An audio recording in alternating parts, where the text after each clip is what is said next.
News express trending বাজার আজকের শিরোনাম, নির্বাচনের বাকি এক মাসেরও কম, এখনো চলছে আন্দোলন ও বিতর্ক। এবারে বিস্তারিত, সাথে আছি আমি তামান্না শারমিন। নির্বাচনের আর বাকি এক মাসেরও কম সময়, এর মধ্যে জাতীয় নির্বাচন ও গণভোট ঘিরে বিতর্ক। রাজধানীতে একাধিক ছাত্র আন্দোলন, বিচারহীনতার অভিযোগে সড়ক অবরোধ, গণভোট ও সেনাবাহিনী বিরোধী প্রচারণা এবং নেতিবাচক বয়ান, সব মিলিয়ে পরিস্থিতি কি জটিল হয়ে উঠছে। সবচেয়ে বড় উদ্বেগের জায়গা জাতীয় নির্বাচন ও গণভোট। একই দিনে সংসদ নির্বাচন ও গণভোট আয়োজনের সিদ্ধান্ত এবং অন্তর্বর্তী সরকারের প্রকাশ্যভাবে হ্যাঁ ভোটের পক্ষে অবস্থান নেওয়াকে অনেকেই সাংবিধানিক নিরপেক্ষতার লঙ্ঘন হিসেবে দেখছেন। প্রশাসনের বিভিন্ন স্তরের কর্মকর্তা, শিক্ষক ও রাষ্ট্রীয় কাঠামোর সঙ্গে যুক্তদের সক্রিয় প্রচারণা ভোটের মাঠকে অসম করে তুলছে বলে অভিযোগ উঠেছে।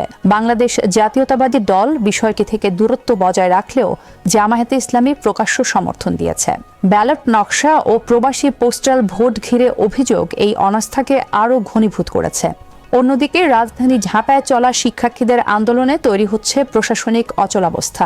ঢাকা সেন্ট্রাল ইউনিভার্সিটি অধ্যাদেশ বিলম্বিত হওয়ায় সায়েন্স ল্যাব সহ গুরুত্বপূর্ণ এলাকায় সড়ক অবরোধ সাধারণ মানুষের ভোগান্তি বাড়িয়েছে। শিক্ষার্থীদের চোখে এটি কেবল একাডেমিক নয়, বরং রাষ্ট্রীয় প্রতিশ্রুতি ভঙ্গের ইঙ্গিত।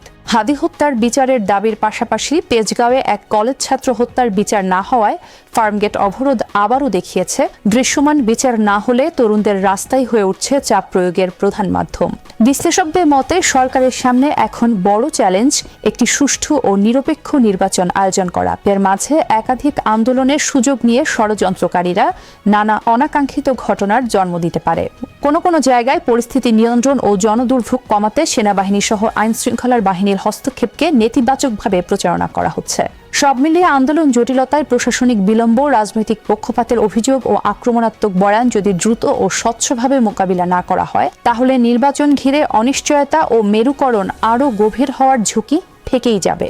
তাই সব পক্ষকে ধৈর্য ও সহনশীলতার পরিচয় নিয়ে সরকারের প্রতি আস্থা রাখার অনুরোধ জানিয়েছেন বিশেষজ্ঞরা। আজ এ পর্যন্তই। আবারও দেখা হবে নতুন বিষয় নিয়ে। সে পর্যন্ত ভালো থাকুন সবাই।